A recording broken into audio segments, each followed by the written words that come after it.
दोस्तों सोचिए, एक शांत जगह, एक बगीचा जहां हर तरफ एक खुशी की लहर चल रही हो। लोग अपने परिवार के साथ आए हों, कुछ अपनी आज़ादी की बातें करने और कुछ अपने त्योहार बैसाखी का उत्सव मनाने।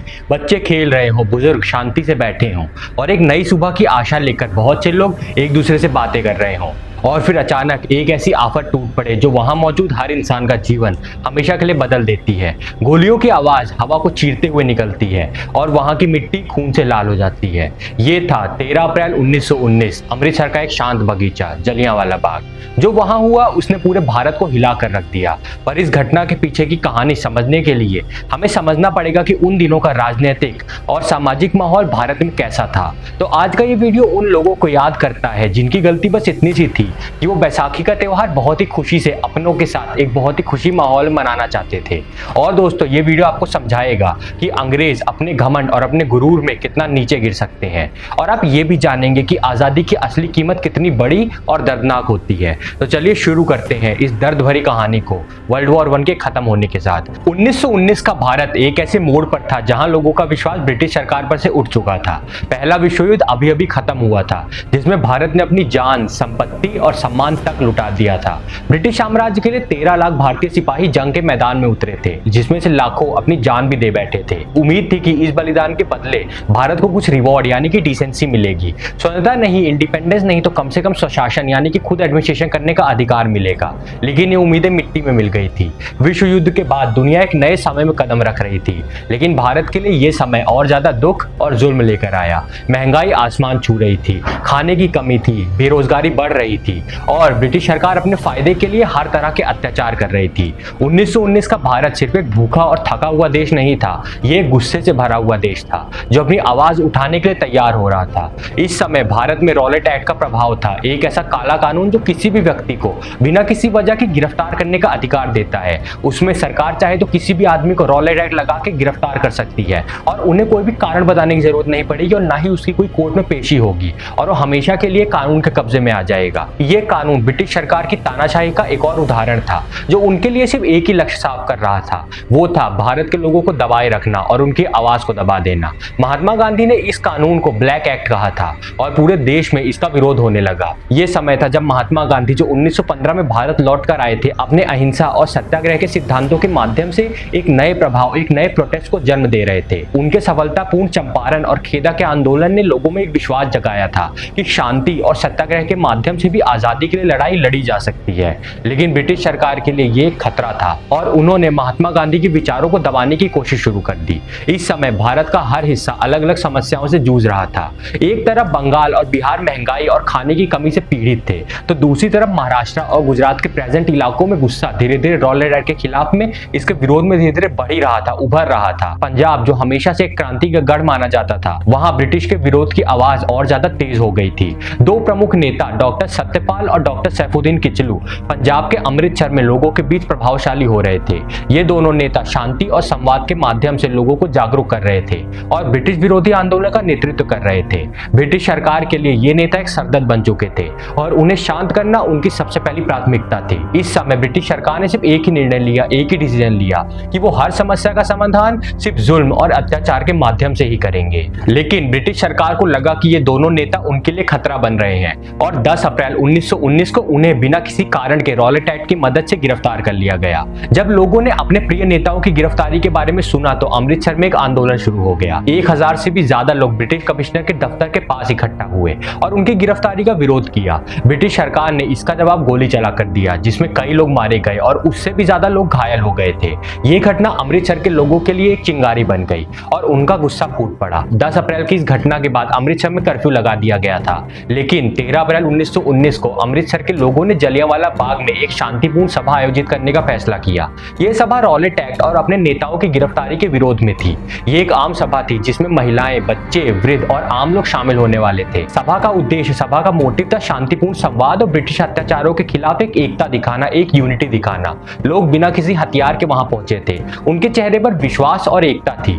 और 13 अप्रैल को पंजाब का एक बहुत ही बड़ा त्योहार बैसाखी भी मनाया जाता है और हमेशा की तरह जलियांवाला बाग में बहुत ही बड़ा मेला लगा हुआ था जिसमें लोग अपने परिवारों के साथ खुशी से घूम रहे थे और बैसाखी का त्योहार मना रहे थे। और अगर आप देखो कि कितने लोग विरोध प्रदर्शन में हैं और कितने लोग मेले में, तो उसका नंबर 80-20 के आसपास आता है, यानी कि 80% लोग किसी विरोध प्रदर्शन में नहीं, मेले में जुड़ने आए थे, मेले का हिस्सा बनने आए थे।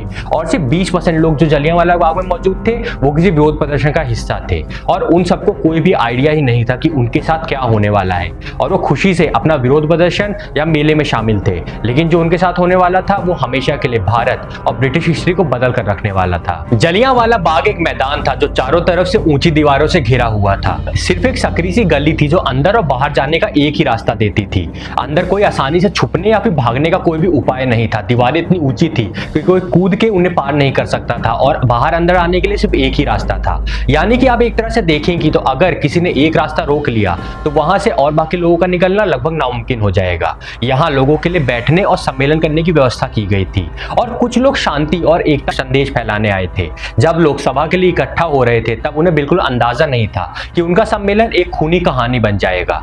सभा शुरू हुई और लोग एक दूसरे के साथ बातचीत करना और भाषण सुन रहे थे। अमृतसर में ब्रिगेडियर जनरल रेजिडेंट डायर को एक रिपोर्ट मिली, एक खबर मिली कि जलियांवाला बाग में बहुत से लोग एक सभा कर रहे हैं। उसने बिना सोचे समझे इस सभा को ब्रिटिश शासन के खिलाफ एक साजिश मान लिया। उसका मानना था कि ये लोग ब्रिटिश शासन के खिलाफ एक साजिश कर रहे हैं जिससे कि ये बाद में दंगे करने का प्लान बनाएंगे। डायर के मन में बस एक ही विचार था, भारतीयों को एक सबक सिखाना। उसने अपने 50 सेना के जवानों के साथ, जिसमें ज्यादातर इंडियंस ही थे, जो इंडियंस थे उनके साथ बाग के उसी एकमात्र प्रवेश द्वार पर मार्च करना शुरू किया। धीरे धीरे उसके अंदर से एंट्री लेनी शुरू की जलियांवाला बाग में।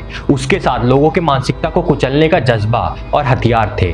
डायर ने बिना किसी चेतावनी के, बिना किसी वार्निंग के अपने जवानों को फायरिंग करने का आदेश दे दिया। ना ही कोई चेतावनी दी गई, ना किसी समझौते पर बात हुई, बस सीधा गोलियों की बारिश शुरू हो गई। मशीन गन्स और राइफल्स के साथ उन ब्रिटिश जवानों ने निर्दोष भारतीयों पर गोलियां चलानी शुरू कर दी, गोलियां बरसानी शुरू कर दी। संकरी गलियों के कारण कोई भी भाग नहीं पाया, सब लोग उसके अंदर फंस गए थे।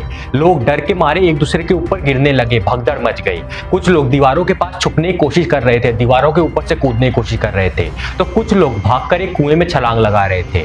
लेकिन गोलियों की आवाज उनकी जिंदगी और सांसों को छीन रही थी और कुचल रही थी और वो भागने के अलावा कुछ नहीं कर पा रहे थे। ब्रिटिश जवानों ने लगातार 10 मिनट तक फायरिंग की। सोचिए 10 मिनट, यानी कि 1 घंटे का 1/6 पार्ट। 10 मिनट कितना लंबा समय होता है। 10 मिनट तक लगभग 1650 गोलियां चला दी गई।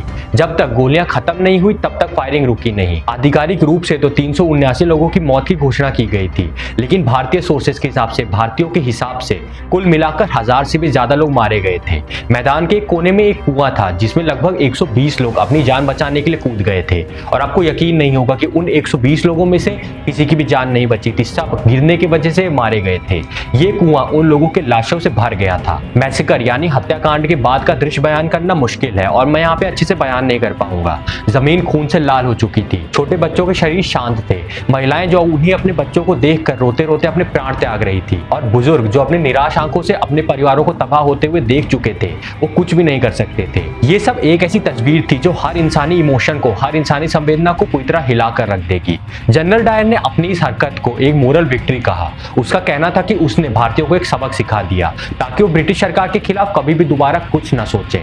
उसने ना तो घायल लोगों की मदद करने की कोशिश की और ना ही किसी प्रकार का पछतावा दिखाया। मैसेकर यानी हत्याकांड के बाद उसने कर्फ्यू लगा दिया, यानी सेक्शन 144 लगा दिया, जिससे लोगों के पास अपने घायल परिवार वालों की मदद करने का भी कोई समय नहीं बचा। पंजाब का लेफ्टिनेंट गवर्नर माइकल और डॉयर, जो उस समय डायर का मुख्य अधिकारी था, रेजिनाल्ड डायर का मुख्य अधिकारी था, उसने इस मैसेकर को पूरी तरह सपोर्ट किया। उसका मानना था कि ये सही कदम था जो ब्रिटिश सरकार की धरोहर को सुरक्षित करेगा। ये दोनों व्यक्ति, डायर और ओ डॉयर, इस ट्रेजेडी के प्रमुख कारण थे और मेन फिगरिंग्स थे जिन्होंने इतने बड़े हत्याकांड को रिजल्ट दिया था, इतने बड़े हत्याकांड को कराया था। जलियांवाला बाग के घटना के तुरंत बाद भारत के हर कोने से क्रोध और शोक की एक लहर उठी। ये मैसेकर, ये हत्याकांड एक घातक पल था जिसने ब्रिटिश शासन के खिलाफ भारत की आवाज को और ज्यादा मजबूत कर दिया। हर भारतीय के मन में बस एक ही सवाल था कि हमारी जिंदगी की कोई कीमत नहीं है क्या? हमारी जिंदगी इतनी छोटी है कि कोई भी आके हम पे गोलियां चला देगा? कांग्रेस और इंडियन नेशनल मूवमेंट के बहुत से लीडर्स, गांधी, नेहरू, पटेल और तिलक, सब इस घटना से बहुत ही गहरी तरह प्रभावित हुए थे। महात्मा गांधी ने रॉलेट एक्ट के खिलाफ जो सत्याग्रह शुरू किया था वो एक राष्ट्रीय आंदोलन में बदल गया था। गांधी ने इस खूनी घटना के बाद ब्रिटिश क्राउन को अपना कैसरे हिंद मेडल वापस कर दिया।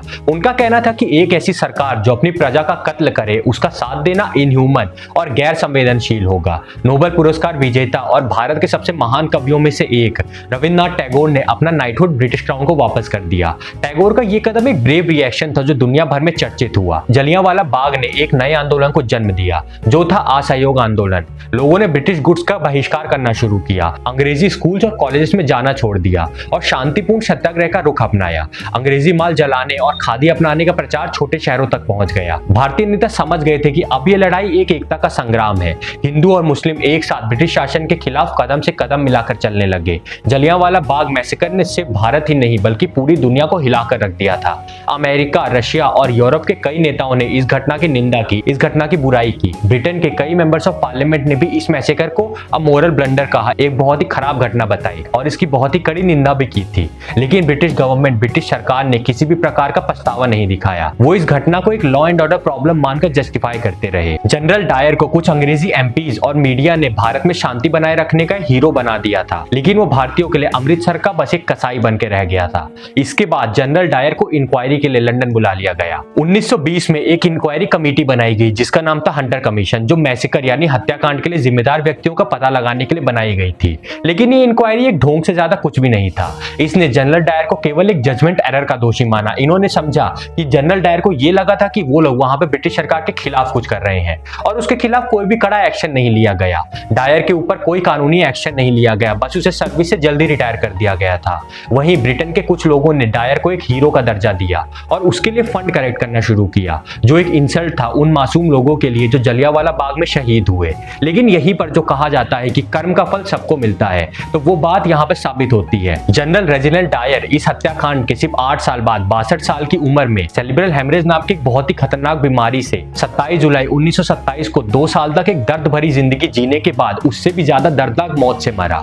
और यही उसके कर्मों का फल था। लगातार 2 सालों तक वो बेड से उठ नहीं पाया था और जब उसकी मौत हुई तो उसके पूरे शरीर में खून जाना बंद हो गया था। आप ये कह सकते हैं कि उससे दर्दनाक मौत एक इंसान चाह के भी नहीं चाह सकता। और दोस्तों, इसने साबित कर दिया कि एक गलत आदमी को अपने गलत कदमों का फल इसी जिंदगी में मिलता है।